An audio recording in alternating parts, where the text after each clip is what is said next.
Right. ఇక Bihar election మొదటి విడత ముగిసింది. మొదటి విడత ముగిసిన తర్వాత సర్వేలకు కూడా అందని విధంగా ఏం జరిగింది, బీహార్ ఓటర్ నాడిని పసిగట్టడంలో మొత్తంగా ఏ నాడిని ఎవరు కూడా పసిగట్టలేకపోయారా, ఏం జరిగింది అనేది మనం ఒకసారి చర్చించే ప్రయత్నం చేద్దాం.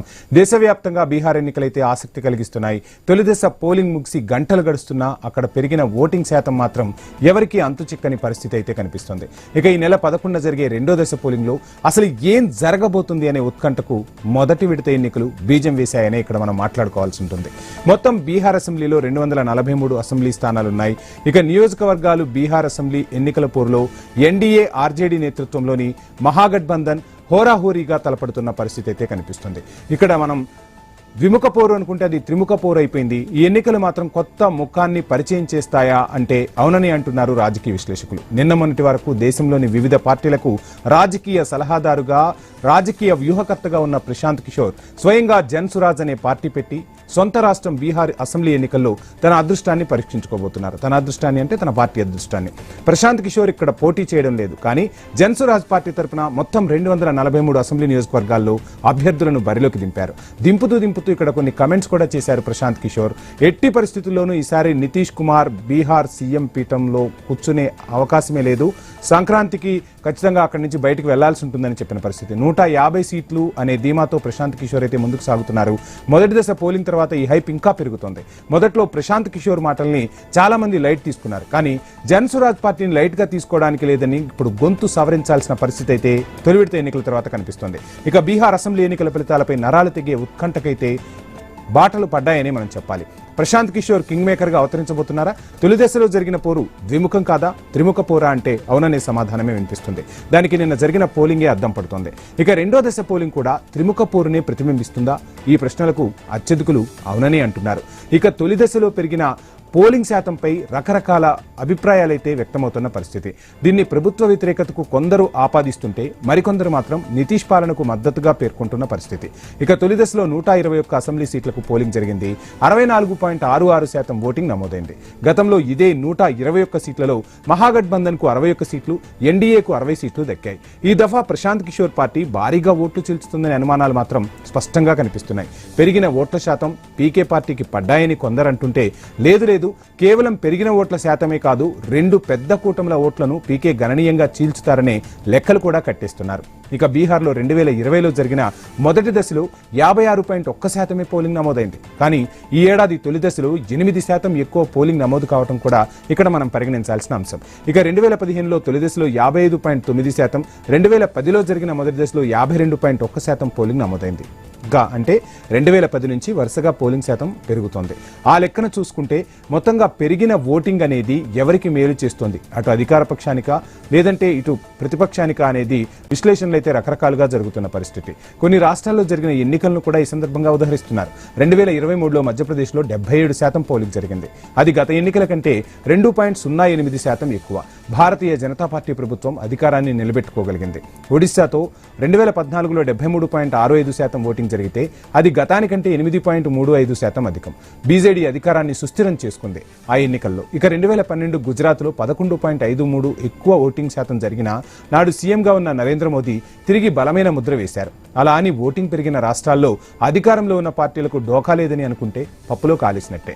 2023లో రాజస్థాన్లో జరిగిన ఎన్నికల్లో 74.45 భారీ ఓటింగ్తో నాటి కాంగ్రెస్ సర్కార్ అధికారాన్ని కోల్పోయిన విషయం కూడా ఇక్కడ మనం గమనించాలి. 2011లో తమిళనాడులో 7.19% ఎక్కువ ఓటింగ్ జరగడంతో డిఎంకే ఓడి అన్నా డిఎంకే పవర్లోకి వచ్చేసింది. ఇక 2012లో యూపీలో 13.44% అధిక ఓటింగ్తో ఎస్పీ ఓడి బీఎస్పీ అధికారాన్ని కైవసం చేసుకుంది.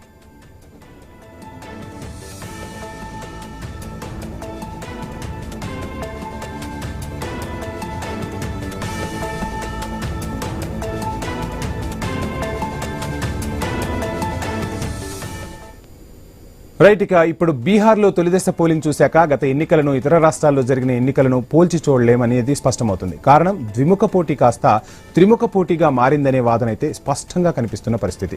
ఈ ఎన్నికల్లో యువత, మహిళలు నిర్ణయాత్మక శక్తిగా మారుతారనే అంచనాలు ప్రస్ఫుటంగా కనిపిస్తున్నాయి. 2005 నుంచి నితీష్ కుమార్ కు మహిళల మద్దతు కొనసాగుతోంది.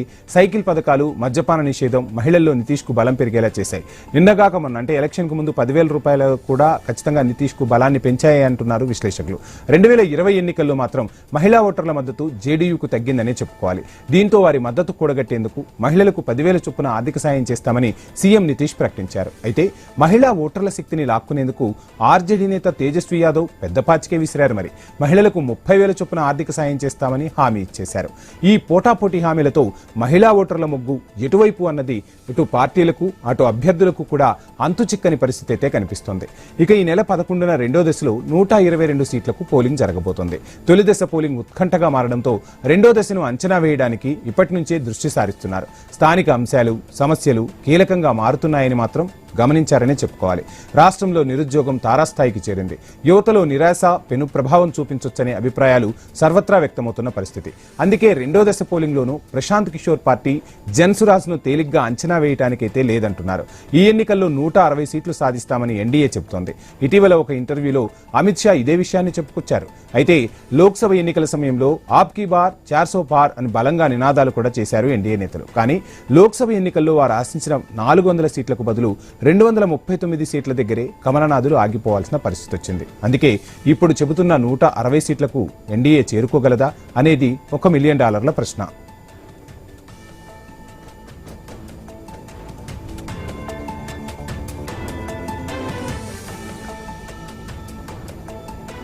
రైట్. ఇక బీజేపీ నేతలు చెబుతున్న 160 సీట్లు అంటే బీహార్ అసెంబ్లీలో ఉన్న మొత్తం 243 సీట్లలో 3/2.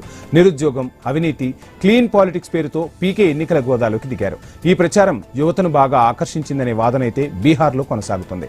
ఈ క్రమంలోనే మొదటి దశలో పెరిగిన ఓటింగ్ శాతం వల్ల ఎన్డీఏ మహాగఠబంధన్లకు వచ్చే ఓట్లలో చీలిక తప్పదనే అంచనాలు స్పష్టంగా కనిపిస్తున్నాయి. పాట్నా బెగ్సురాయిలో పీకే సభలకు భారీగా జనం తరలిరావటాన్ని కూడా ఈ సందర్భంగా విశ్లేషకులు ప్రస్తావిస్తున్నారు.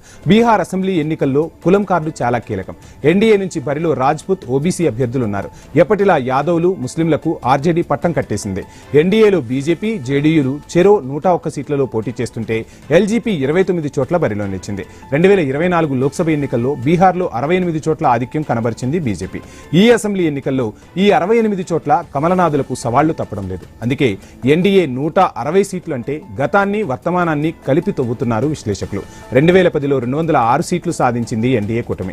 2015లో జేడీయూ, ఆర్జేడీ కూటమికి దక్కిన సీట్లు 178. ఇప్పుడు 160 సీట్లంటే 15 ఏళ్ల నాటి రికార్డుకు చేరుకోవడమే. అది సాధ్యమా? ప్రశాంత్ కిషోర్ బలంగా ఫైట్ చేస్తున్న తరుణంలో ఇది ఎంతవరకు చేయగలరు అనేదే ప్రశ్న. ఈ ఎన్నికల్లో మెజార్టీ దక్కితే 5వ నితీష్ కుమార్ సీఎంగా సరికొత్త రికార్డు సృష్టిస్తారు. ఎన్డీఏ కూటమి ఓడితే దేశ రాజకీయాల్లో పెనుమార్పులకు బీజం పడటం ఖాయం. గణనీయంగా సీట్లు సాధిస్తే ప్రశాంత్ కిషోర్ కింగ్ మేకర్ అవతారం ఎత్తడం కూడా స్పష్టంగా కనిపిస్తున్న పరిస్థితి. సో ఏది ఏమైనా బీహార్ ఎన్నికలైతే రసవత్తరంగా సాగుతున్నాయి. తొలి విడతలో అంచనాలకు అందని విధంగా అయితే ఓటరు తమ ఓటు హక్కును వినియోగించుకున్నారు.